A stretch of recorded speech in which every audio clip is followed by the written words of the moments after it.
सबके आपन बनावल गजब हो गए। अरे सबके आपन बनावल गजब हो गए। असही जिंदगी जोगावल गजब हो गए। असही जिंदगी जोगावल गजब हो गए। सबके आपन बनावल गजब हो गए। सबके आपन बनावल गजब हो गए। असली जिंदगी जोगावल गजब हो गए। जिंदगी जोगावल गजब हो गए। सबके आपन बनावल गजब हो गए। सबके आपन बनावल गजब हो गए।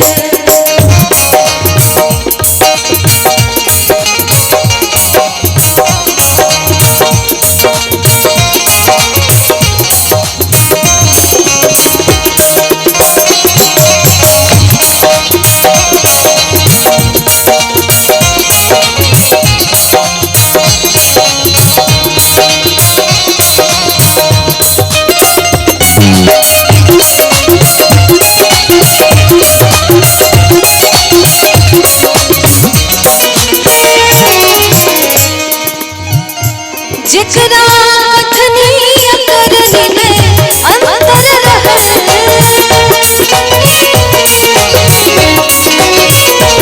जिकरा कथनी करनी में अंतर रहल।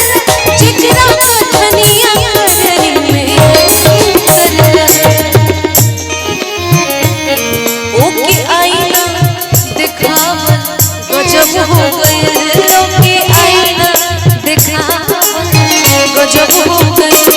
असली जिंदगी जोगावल गजब हो गए। असली जिंदगी जोगावल गजब हो गए। सबके आपन बनावल गजब हो गए।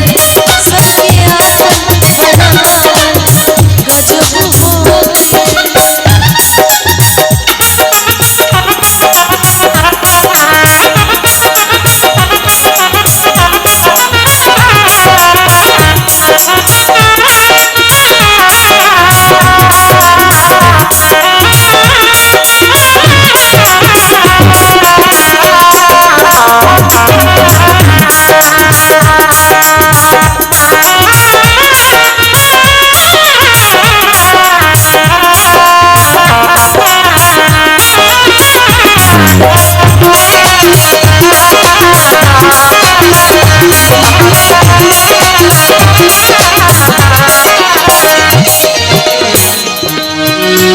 जहवा इचको अंजुरिया रहल ना।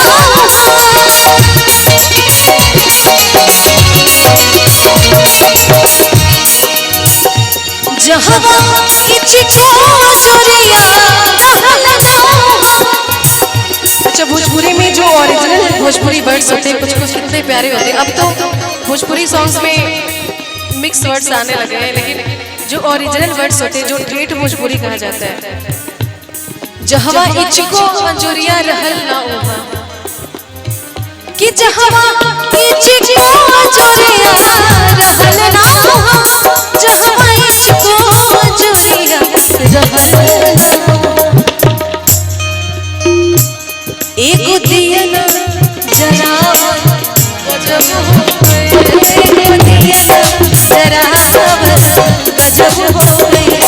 असली जिंदगी जोगावल गजब हो गए। असली जिंदगी जोगावल गजब हो गए।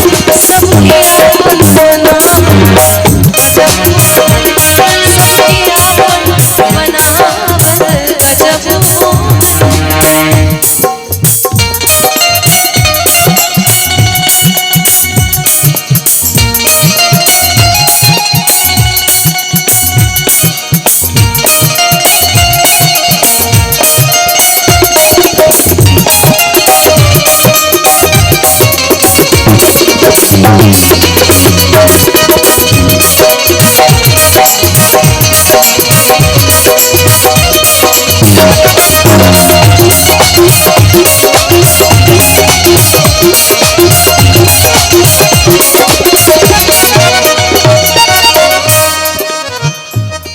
माई बाबू के पूजनी भक्ति भाव से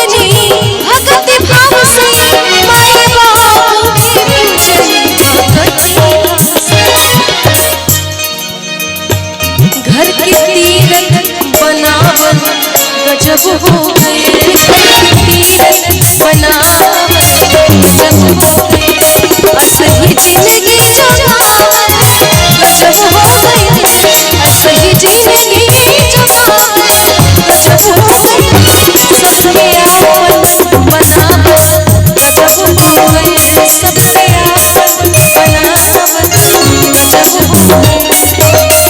और लास्ट में जिन्होंने लिखा है उनकी क्या लाइन है? संजय हमसे भइल ना चरण वंदना,